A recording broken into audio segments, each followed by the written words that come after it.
Hello, welcome back. My name is Dr. George, and today we're going to be doing the last section of my ePortfolio. And this is, I already did my evidence of impact in areas of growth, but now what I have to do is do one on my action plan, the second part of the plan.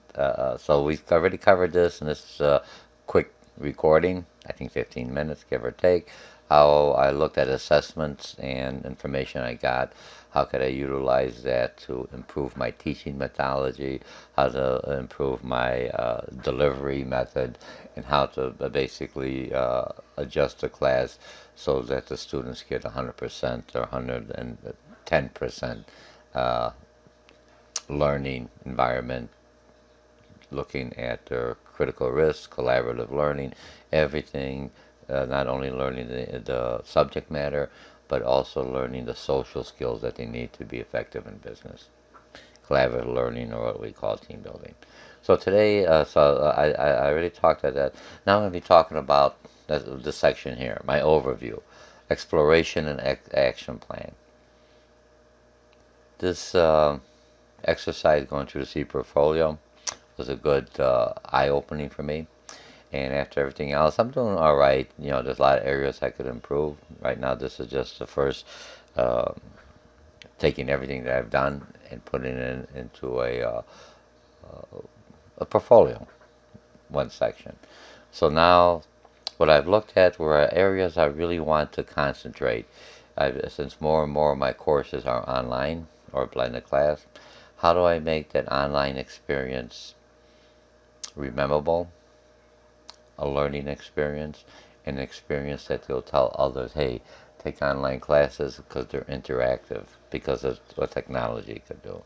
Make it a two-way conversation, something like you do in a blog, or something like I do utilizing Blackboard Collaborate. All right, that's my action plan.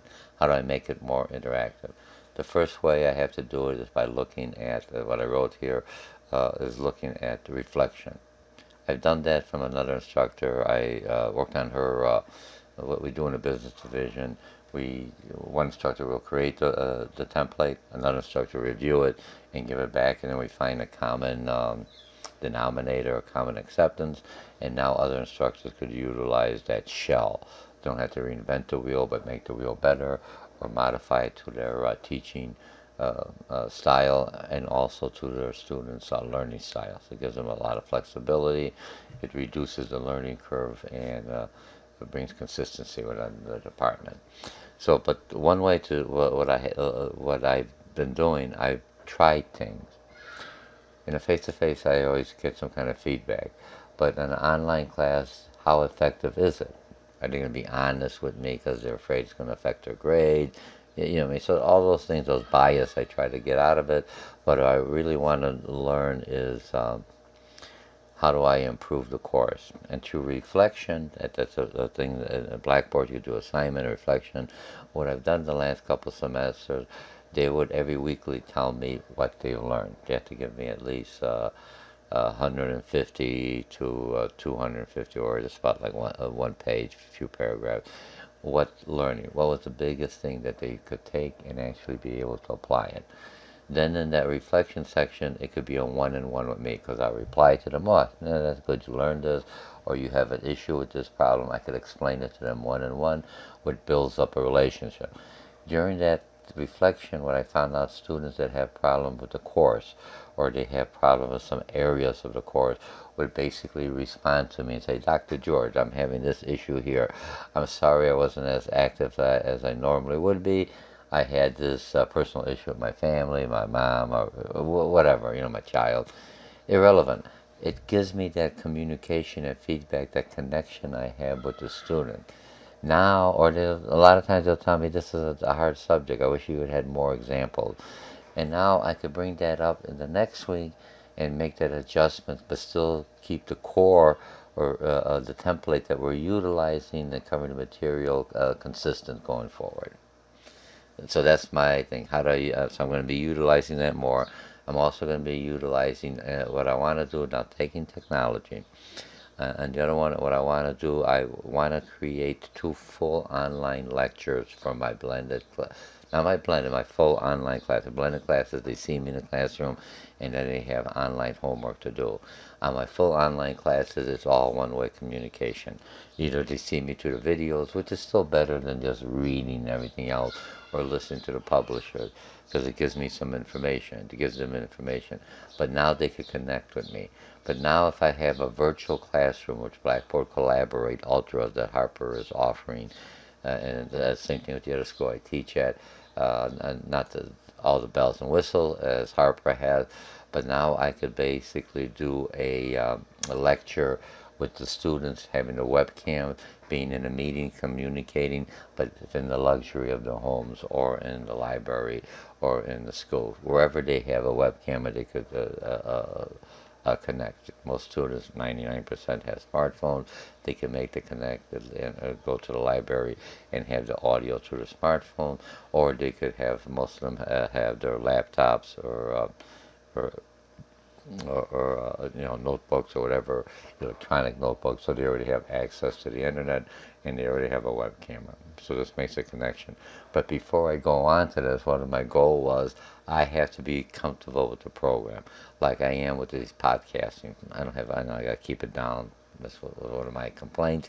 I go too long, but I'm a salesperson. All right. So what I wanted to do is on the same theme of improving feedback so I can make adjustment and seeing what works and doesn't work.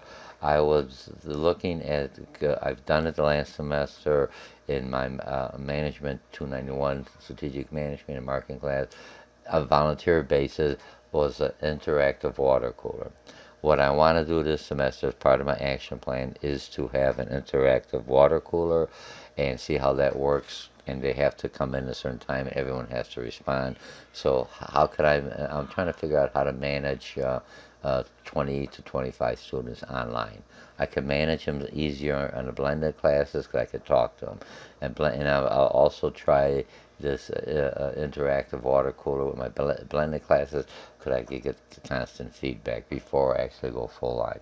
So once I understand how to manage the classroom online with everyone with web camera and audio and how to get them on there, do I have to give them like a video? I've asked that because that's one of my concerns. Will students be able to pick it up? Majority of my students, they all told me, Dr. George, this was the thing. Go in there, yeah, here's the, do you want to share the video? And they did it, and they were very interactive because what I see on the video, they see a different picture. Somehow I'm going to have to do another web camera and log in as a student so I could look at both sides to see what I could see from one to the other. But this is a new tool, and I think this tool will also give me that feedback when they feel comfortable talking to the instructor. Means I'm approachable. They will give me more of an honest feedback because they don't think I'm going to penalize them because they hurt my feeling. We give them constructive feedback back to the students. We have to be able to take constructive feedback back from the students when they say, Dr. George, not that you got too much homework. I could always, practice makes perfect analogy, but I want to be. So much work we can't understand. The publisher's hard. I don't understand the language. The book is too and like I said, that's a real valid. Some of them are valid concerns, and how could I address that? Remember, what works in one classroom works differently. What works in a face-to-face, I could see that the response instantly. The issue with a fully online class without me being interactive, something like a lot of students, why do they drop mainstream media and go ultra media? Because they could Twitter, they could talk on Facebook and everything else. They see their feeds at the same time they're live, they're having a discussion, they're live. I'm talking to you and I say, I don't believe that. Oh, George, why don't you believe that? That interaction is what this workforce, this group that we're bringing in more online, or even baby boomers as myself, to be able to communicate fully online and make an online experience as close as I could to be a face-to-face experience. That's my action plan. That's what I wrote down in here, very small. I hope I do all right, but this was a good learning experience. After I finish all this, because it was a lot of work here, I will start modifying and doing my correction, my grammar correction, and everything else that I've been getting feedback, just haven't had time to update it. But thank you again. Okay. I'm at 10 minutes. I'm hopefully better. All right.